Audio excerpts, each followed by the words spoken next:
Hi, this is Terry Glaze, and you're listening to Drag the Waters with Joshua.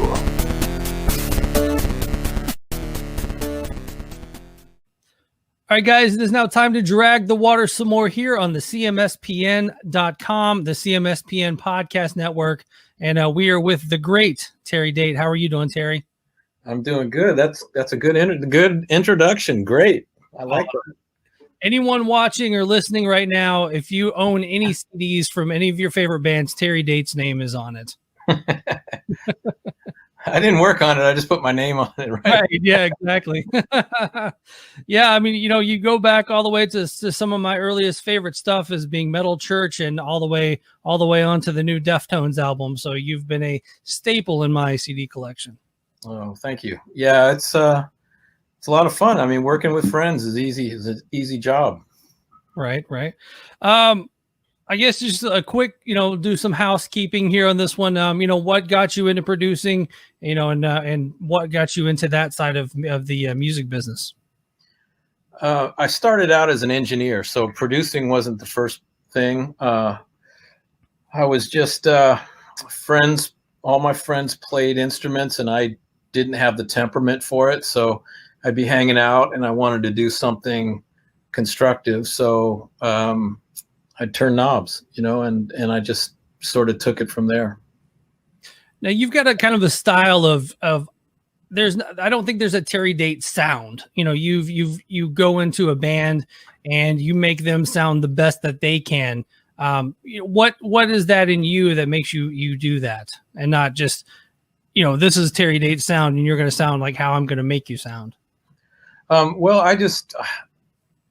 me, it's always an honor when somebody asks you to work with them to make their record, to get their music out to the public. I don't feel like it's my job to, if somebody wanted to buy my record, then it would be a different story, but they're buying the band's record. I've always been a fan of music more than a musician. So I always listen to the music as a fan, as a non-musician would listen to it, as an audience member would listen to it. So by doing that, it's my job, I feel, to make sure that I'm transparent and the band is coming through without anybody interrupting their creativity. And on to the Pantera side of your stuff, the latest thing that you've done with the band would be going in and remixing, remastering, reinventing the steel.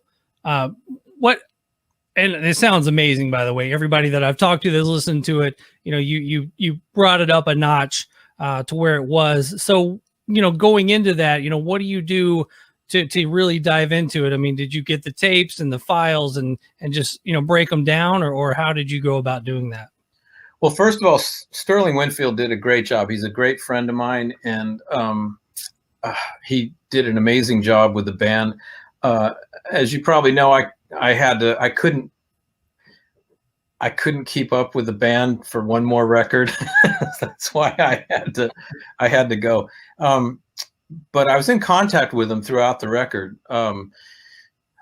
Sterling did a great job with the tracking of it. I knew what the band, I mean, doing 4 records with a band. Oh, yeah. I knew what they wanted, even though they weren't there, and what I didn't get right, Rex or Phil or Sterling would let me know what they felt I could do better. So it was kind of, it was extremely bittersweet, actually, to sit down and listen to. I got the files on Pro Tools sent to me, and to sit down and listen to those tracks, hearing Dime's guitar after all those years, and stuff that I wasn't involved with. It was hard, to get going on it, to tell you the truth. But once I did, it was just brought back great memories. So it was good, just good Pantera music. Was there anything in the files that you found that you maybe didn't hear the first time around when you heard Reinventing the Steel? Well, there's always things you don't necessarily, things get tucked in a lot. So there's little things here and there, but no, the big picture was there. So there was no big surprises really. And, you know, going back to starting your career with Pantera, not your actual career, but, you know, starting working with the guys in Pantera, going back to those days, had you heard of the band prior to, you know, getting asked to produce? Obviously, you know, they were kind of big in the underground, but hadn't broke out yet. Yeah, they were. I had not. My manager at the time, actually, he was recently my ex-manager, but still good friend, sent me a tape and said, these guys are really good. They're getting signed and, you know, you should check them out. So it was a cassette demo of Cowboys from Hell. And it was amazing. I didn't realize how amazing it was until years later, you know, how amazing the band was. But yeah, I hadn't heard from them, but as soon as I got that tape, I went down to Texas to meet them, and we just, you know, we got in a van, drove up to one of their shows up by the Oklahoma line, I think, and sitting in a van for an hour, you know, is how we got to know each other. And they needed to figure out if they could trust me, you know, for a long time. So it took that, you know, at the end of that day, we were good. I had a nickname and everything. So once I got a nickname, I knew I was in. And what was that nickname? Rope King. There you go. You know, going into Cowboys from Hell, they had pretty much self-produced 4 albums prior to that. So going into working with them, could you tell that they knew what they were doing in the studio? Did that make it easier on you? Did it make it harder on you? You know, kind of a push and pull with them, kind of knowing what they were doing in the studio.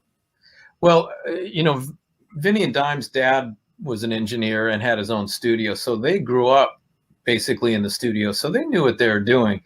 But they hadn't, up to that point, they hadn't worked with anybody on a national level, I guess, you know. So everything they had done in the past was normal and right.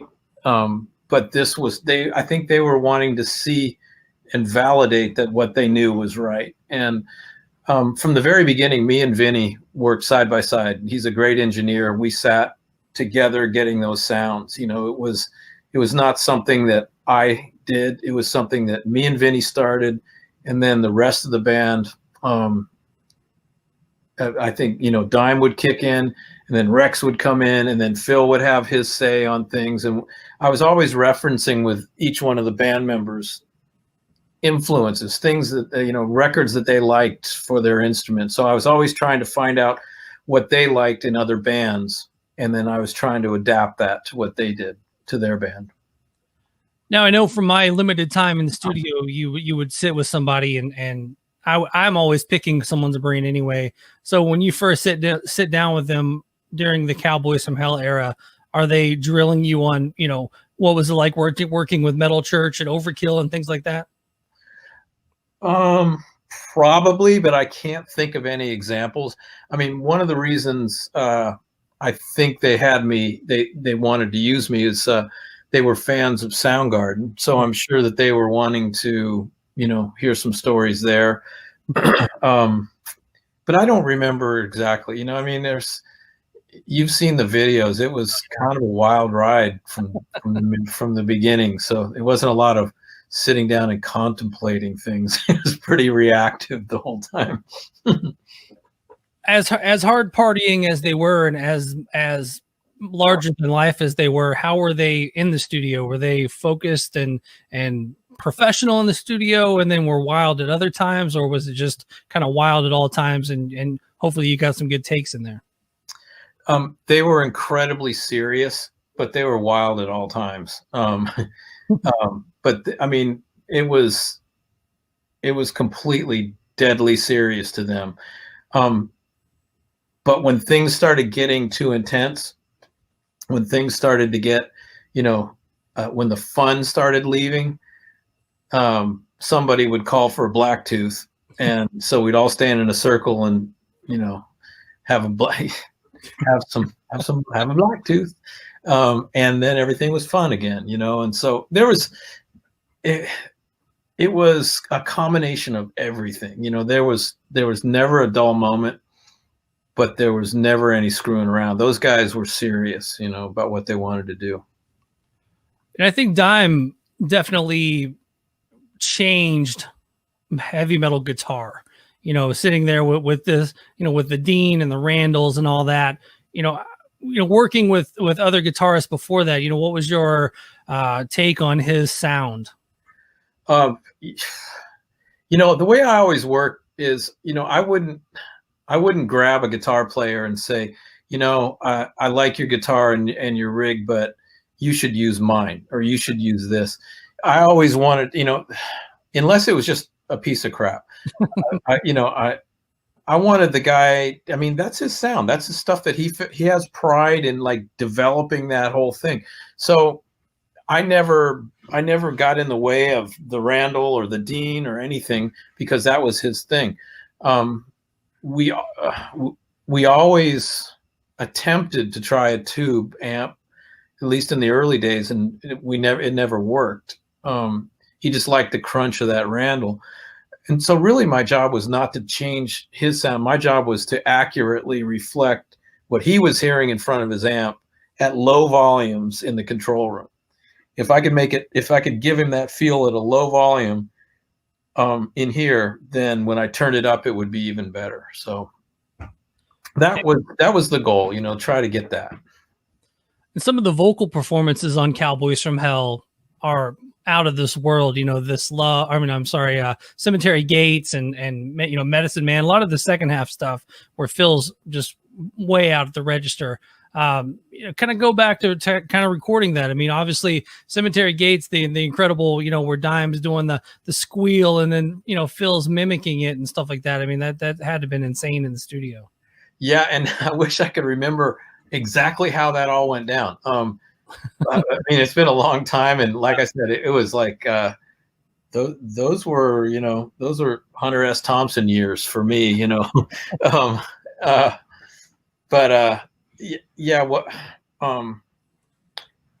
back then we didn't have we weren't manipulating anything. So everything on those records, there were no samples, there was no auto tuning, there was no, nothing that we couldn't get out of a foot pedal or an piece of outboard gear, so there was no fancy finagling. So I can't remember.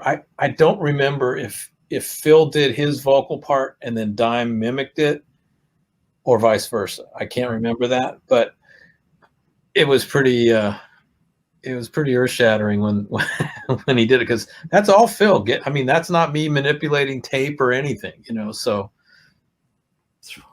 It's some amazing stuff. And you got to take those songs, and then you see like the rush of videos, and, you're like, how does this happen? Where they're playing to 500,000 people. And these are those songs that you just worked on, just a few months prior, and domination to this day at that performance is a legendary performance. And, all those songs coming together under your watch. Yeah. It's a lot more, and it's a lot more fun to look back after 20-25 years than right after it was released, because first of all, by the time I finish, any record really, but especially theirs, I need a break from all of it. I can't listen to it anymore. So I don't usually listen to any record that I do for a long time, 10 years maybe sometimes, because all the dirty laundry's there. I just hear everything that's wrong with it. I can't enjoy it like a first-time listener. But on top of that, as far as what happened to them, as far as them, well, they didn't blow up after Cowboys from Hell. That they did the typical kind of, you sell about 250,000 copies of the record on your first record if you're a good band, and then you triple that on your next record, and you just build your audience that way. So it took a little while, but I was in contact with them all the time. I'd see them whenever they were on tour and I was close by. But quite honestly, I was like busy as hell back then. So I'd finish that record and I'd be on to something else, and And then, you know, a year later, I'd go back and do another record. And I mean, we were talking all the time, but I was like in the middle of, in the middle of it, the thick of it back then. So, oh yeah, you were definitely a hardworking producer at the time. So when they come back for Vulgar Display of Power, what was your first initial response to those songs coming to you? Like, well, they just they wanted to be heavier. Phil especially, they wanted to be heavier than Cowboys. And typically what we did in the studio is those songs would get written in the studio, because we had their dad's studio, so it was sort of like it was like home recording is today back then. So they would come in, Dime would have a riff, or Vinny would have a drum part, or Rex would have something. Somebody would have a kernel of an idea, and it would quickly turn into a song. They would sort of grab the riff, decide what the second riff was going to be, what the chorus was going to be, intro, middle break, and we would shuffle it all around. What we would do is we would figure out the intro. I'd start tape rolling. We'd record a rough intro. Then they would figure, well, let's go to this riff here and decide how many times. And then I just punch in the whole band, so it was just like a rough punch in constructing the song to the end. All rough performances, kind of choppy and stuff. And then I'd make a rough mix of it. We'd take it in the car and we'd drive around for a day or so, or the rest of the day or whatever, and just listen to it and kind of get an idea of what we could change and what we needed to tweak on it. And then we'd go back in and we'd record the song that way. So that's pretty much how all the songs would get done, except there were a few songs that Dime would kind of rough out in his closet, which was like a little 8-track studio in his house. Late at night or whatever, he would rough out some rough idea, and then we'd record that. But yeah. Would you say that's why there's probably not a ton of extra bonus songs over the years? Because even when they did the reissue of Vulgar, they only had one song that they didn't put on the original pressing. And yeah, and I'd forgotten that song was even around. That was but yeah, their feeling was they didn't want to release any extra songs than what was going to go on the record, and I was trying to get them to do, hey, there's soundtrack stuff. We could do stuff. We could sell some of these songs to like a movie or whatever. Right. They wanted 10 songs and, because, that's what you get paid for is 10 songs on a record. You don't get publishing for anything more. So why make more, and, anyway, so that's what they always just did, exactly the same amount of songs that they were going to record. And Vulgar being such a legendary album, I wonder how many bands that you got to work with just because of that one album. They're like, we got to get Terry Date because we love Vulgar Display of Power. I mean, your bank account probably looks much better, having done that album.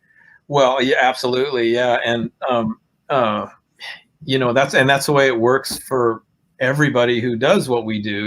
I mean, you get one thing that people like, and other people want to do the same thing. I can't tell you how many bands I've worked with that wanted me to get Dimebag sound. Yeah. Make me sound like Dimebag. And I'd have to say, well, you're going to have Dimebag come in and play then, because I can get I can give you his guitar, his rig, everything exactly, but it's his hands and his head, and his heart. Those are the things that made him special. And so people wanted a little bit of that sound and that magic. And, I would always, for me, when somebody asked me that, I always encourage them, I want my next band to ask for your sound. Right. So let's work on that. And, so that's where we usually go from that. And the one thing that I always say about Rex's playing is Rex is very underrated in the band. When Dime goes off to do a solo, I mean, Rex is holding it down, under whatever Dime is doing. So what was it like kind of recording with Rex and just kind of how unsung he is as a bass player.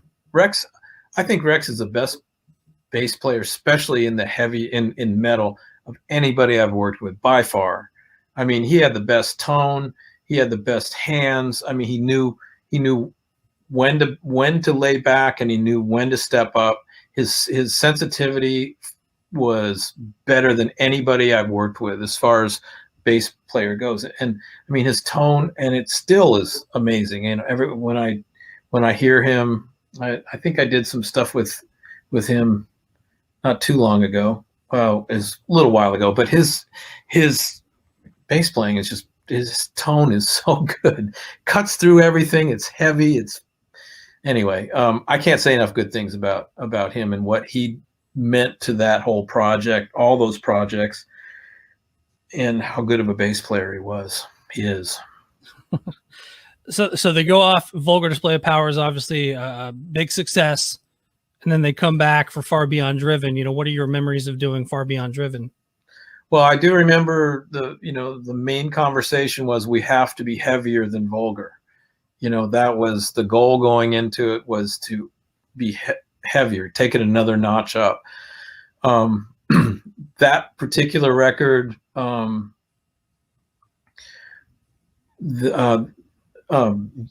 and Dime's dad had moved the studio from Arlington to Nashville before that record was made. So we went up to Nashville to where the dad's studio was, which was basically in the garage of his house. And so we did all the writing and the basic tracks for the most part there. We all stayed in a big high-rise Holiday Inn or something, in Nashville.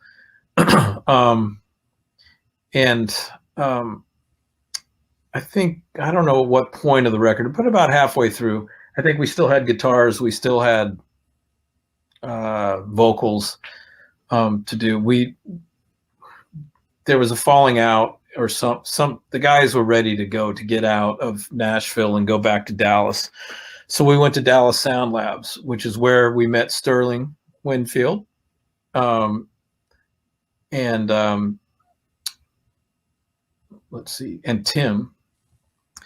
But anyway, we went to Dallas Sound Labs, and we did the rest of the record there, mixed it and everything. I think we mixed it at that studio. So they were back in Texas, where they were more comfortable, staying in their own house, eating at their own restaurants where they wanted to go. And we definitely, there's video of they had a pool table, they had a lounge in that studio, which was really kind of hard on me, because the guys were wanting to play pool and not work sometimes. So I had to keep things moving forward, which is when I got the nickname Richard, I think, right around that same time. So,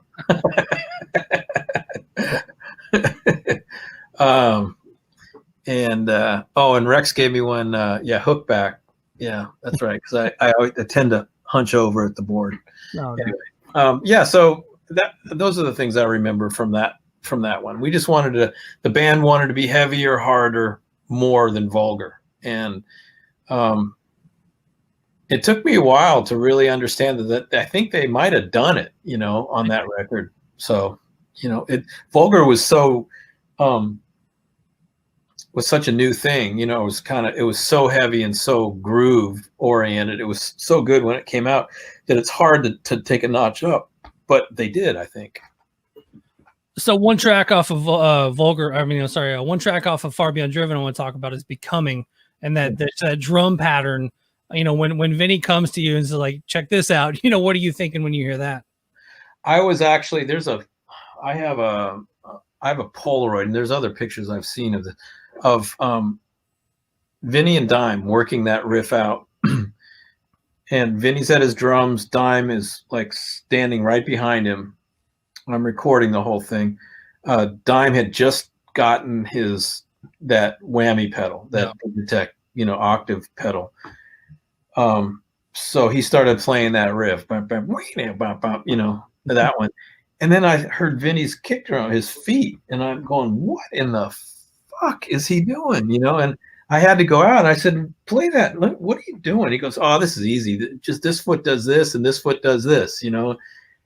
It was the coolest little gallopy kick pattern that I'd ever heard. And for him, it was just like, you know, what's the big deal? Must be nice to be that talented. Oh, I know. And the two of them together, I mean, there was probably from maybe Vulgar, but definitely Far Beyond Driven on, when it came time to do Dime solos, I would usually just like let Vinny sit and do all the punch-ins, let Vinny and Dime work together. I'd get the sound up, the mix going, and then I'd just kind of sit to the back of the room because those two had a communication that didn't require words, you know. Right. The way we would do lead guitars is we would take 3 tracks on the tape and he would play 3 solos. And if he was happy with all 3, we would take those and we would comp the best pieces out of that. We'd just take chunks. Yeah. So because Vinny and Dime grew up listening to the same stuff, you know, Dime would do a lead, Vinny would look up at him and go, do that Randy Rhoads part instead. You know, and so there's no way I'm going to get a better performance out of Dime, you know, than that, you know, just, you know, so that's where I just would say, I'm right here, but you guys just go, you know, and it really made a big difference. That the way those two brothers were tighter than any 2 brothers I'd ever seen. So I'm assuming it was just a constant mind blow seeing him play guitar live and in person, right there, one-on-one, you two in a room kind of thing. You know, it is and it isn't. When you're in the moment, you don't think about it as much. You know the guy's good and everything is like really supernatural. But I mean, he would struggle. There were songs that we had to work really. Walk took us all day to do the guitar part on that because we did the first guitar, then we did a double, and then we did a triple up the middle. But because of that riff, you know, every attack and every palm mute on the 2 doubles and the triple, they had to be exactly on. There couldn't be any of this. They had to be like this. And when you listen to that song, in headphones especially, when you listen to that song, they're so close that they almost phase each other a little bit. And sometimes the palm mute sounds like it's coming behind your head, you know, and that's that. There's no fancy manipulation. That was just hard work. When we went to mastering on that record, I think it was with Howie in New York. Howie finished, you know, getting it all EQ'd, and back then it was everything was going to vinyl. So when you cut the vinyl, you have to cut it side A all in one run, you know, and then you put on side B and cut that all in one run. There's no stopping. It just is like a continuous play. Okay.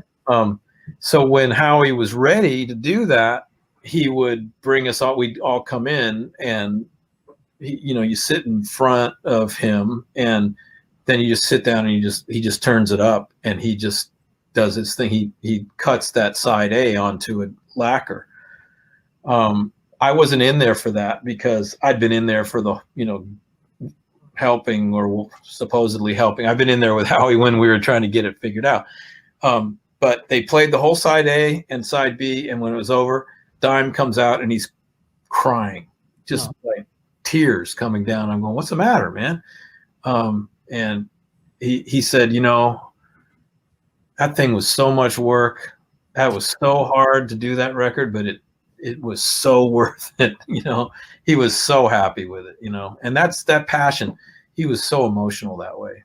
So yeah, he definitely lived the music. So he's one of those people that, you know, you just believed everything that was coming out of his hands was from every part of his body. There was never a note that he didn't believe in. That's true. And I mean, he had good pitch. He could tell, he would bend his notes exactly right. I always felt like that guitar was another appendage to him. It just was so natural on him. And it used to frustrate him because, again, I'm not a musician.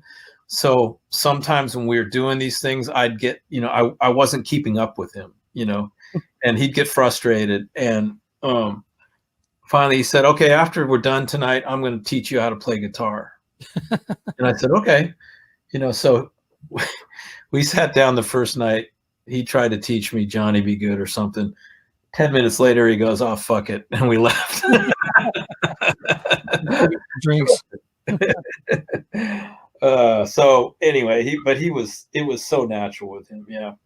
So good. So Far Beyond Driven comes together and becomes a #1 album. How insane is that for a band as heavy as Pantera to come out #1? It was, again, it was, I think we were I'm sure I was very happy at the time. But if things were going, there was so much coming out at the time. It's so much happening that, I wasn't part of any celebration with them because they probably did it somewhere else. And I was in a studio somewhere else, and we would talk about it. We were happy, of course, but there was, just so much going on. They were on world tours, they were dealing with all the mayhem that goes along with being the kind of band that they were. And I was in a studio with somebody else. So it was a really nice notation. But again, a lot of those things become more important as I get farther away from them. True. All right. So they go back, they come back to you for the Great Southern Trendkill. And I've always said that, from Cowboys to Vulgar to Far Beyond Driven to Great Southern Trendkill, just continue to get heavier and heavier. What are your memories of the Great Southern Trendkill coming together? Well, that one, we built a studio in Dimebag's garage out behind his house. It was he had bought a house in Arlington. There was like a big kind of there's a RV garage basically, so it was really high ceilings. We built a little control room there, a little recording area, stocked it with some gear. They bought a board like their dad's board because they liked it. And they were going to record it all onto little ADAT digital tapes. And I said, I'm not going to make a record onto ADAT tapes. I said, we need to get a tape deck in here and whatever. So we got a tape deck in, and then we started testing it out to record. And there was just this horrendous low end everywhere, on all the tracks. What the fuck? Couldn't figure it out. Finally, we ended up moving the tape deck out into the recording room and running cables to it because that was the only place where it wouldn't make all kinds of noise. And bear in mind, me and Aaron, their sound guy, we were building the studio ourselves, so this is totally like do it yourself. Anyway, we couldn't figure out what the hell was going on with that whole thing. And then Dime walks in and he goes, gee, I wonder if it's that 50,000 kilowatt power line that's buried underneath the house. It's running underneath the control room. So there was a main power line that was underground right underneath there. So that's what was doing it. But making the record, we had our tape deck out in the live room. As you know, probably they drank a lot of Coors Light. And so a lot. I mean, cases and cases every day. So out in the main room, everybody's out there recording, drink a Coors Light, and then you just toss it. And I go out there after a while and I look at the tape deck and there's Coors Light cans all over the tapes. They've been landing on the tape deck while the tape was recording or was rolling the whole thing. So I had to build a case around the tape deck so the Coors Light cans wouldn't hit the tape deck. So that was one of my memories from that record. That was also the first record I had my assistant Ulrich Wild on. He had never experienced anything like that in his life before. He got a nickname. I think it was called Heimlich Maneuver. And let's see. Also on that one, Phil had moved back to New Orleans, so he was kind of flying in when the band would have some songs kind of worked out. Phil would fly in and they would tweak them, fix them up, and then when it came time for vocals, I left Ulrich in Dallas to continue working with Vinny and Dime on guitar stuff. And then I went to Trent Reznor's studio at the time, and in New Orleans. And then I had a rough mix of all the songs. And I put that onto 2 tracks on the tape, and then Phil did all his vocals to that. And then I brought that back and I synced it up to the main tape. So anyway, that was, I think it probably took 2 weeks to do the vocals on that one. We did them all in the control room. It was a huge control room. I mean, Phil was probably 20 feet behind me at least, and he had floor wedges like live. So he had plenty of space, and we had good communication. But yeah, he'd come in at 7 o'clock every night, work for 2 hours, have a song done. He did that every night until the record was done. So then I flew back to Dallas and played it for everybody, because this is in the days before, you couldn't throw stuff over the internet. You had to get on a plane with the tape. So and then I can't remember much after that, other than, I tried to mix it there at Dime's place. I couldn't do it. I finally had to tell him I got to take this to LA where I'm, place where I'm comfortable, because I can't do it here. They were disappointed, but they understood. And that's the time, obviously, when Phil and the rest of the band is kind of internally struggling. Is that something that, you're with the band for the entire career? Is that something that you see, and does that type of stuff bum you out when you see bands kind of starting to drift apart? Yeah, I guess I don't pay attention to it, because the way I look at it and the way I talk to them is, you don't have time for this bullshit, figure it out. Yeah. And it's not that big a deal in whatever. I didn't let it bother me. I could tell that, Vinny and Dime wanted to go to New Orleans when the vocals were going down. They wanted to be involved with it, because they had opinions about the vocals too. But Phil didn't. I didn't know this, but Phil must not have wanted them. He wanted to do it himself at that point. So yeah, he was having troubles at that time. But he kept that all from me, because I'm more like a dad. I'm more like, they kept all that. They kept it from me. So I didn't know Phil was having the problems he was having. I know it's obviously way more commonplace now for people to do, their bass at this one place and their guitars here. But at the time, Phil doing vocals away from the band in an entirely different state. I mean, was that something common, or was that like trying to figure out how we're going to do this and kind of learning on the fly? Well, a little bit of learning on the fly for me, because I had to figure out technically how to make it work. Typically with Pantera, we would only use one reel of tape. Usually get 3 songs on one reel. In other words, 24 tracks. Yeah.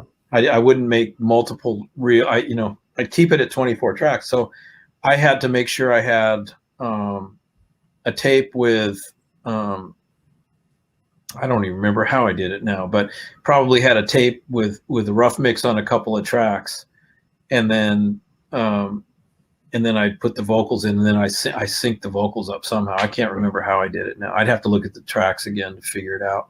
But yeah, it was as far as just physically doing it without the band there.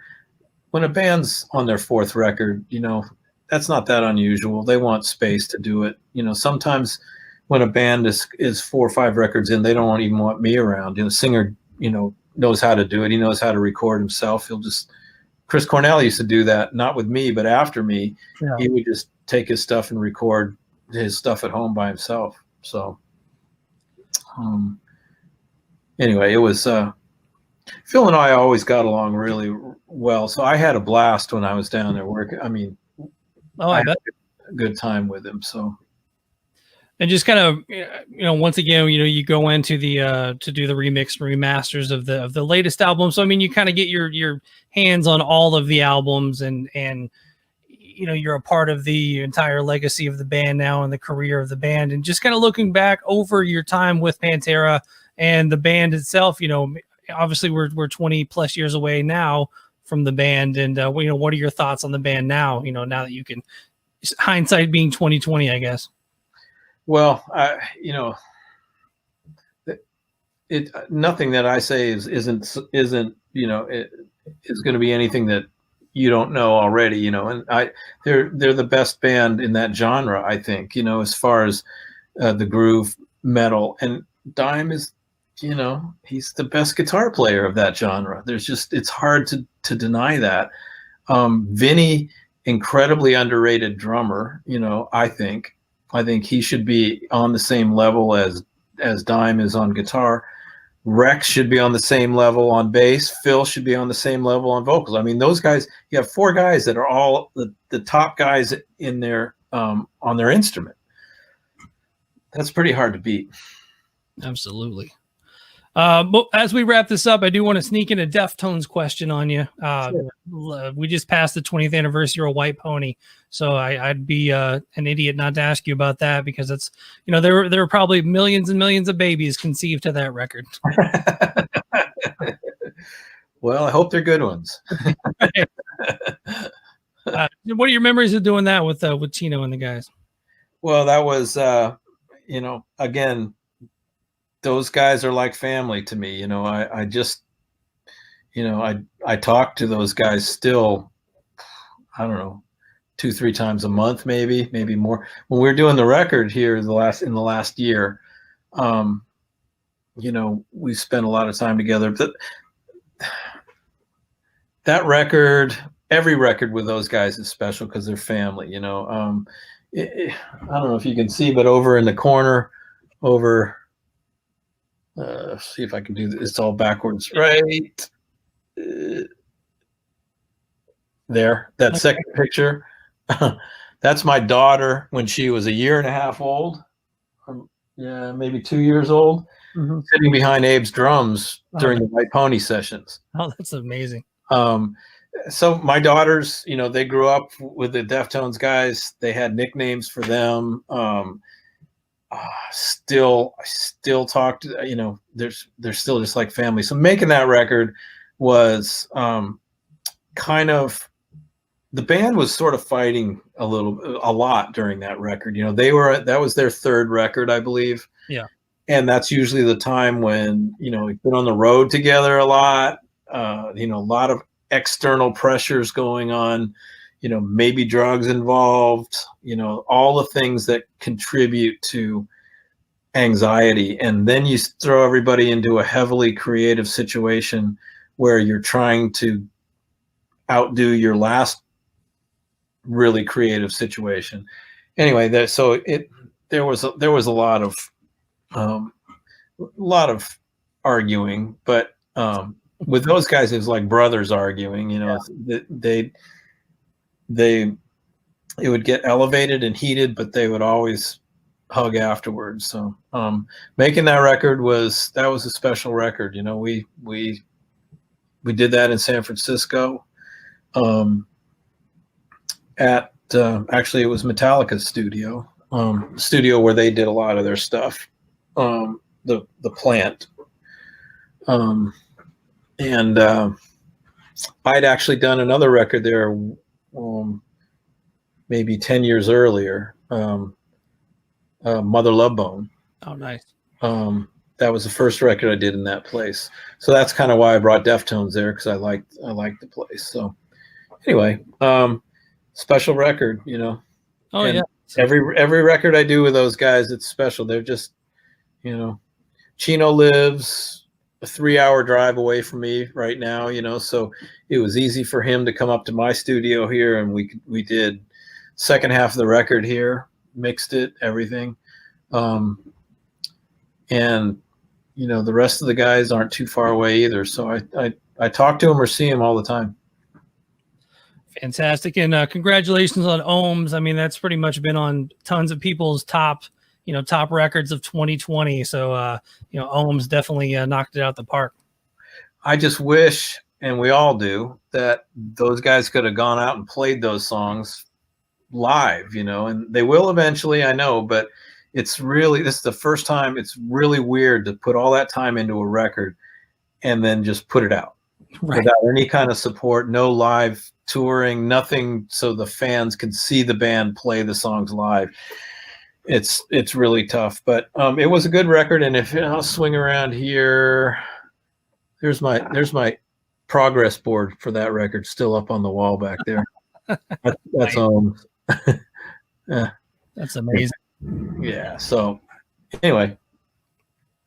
Well, Terry Date, man, it's when you start a Pantera podcast, there's a handful of people on the bucket list, and to get you crossed off so early in this thing, it's pretty amazing, Terry. Thanks for taking the time.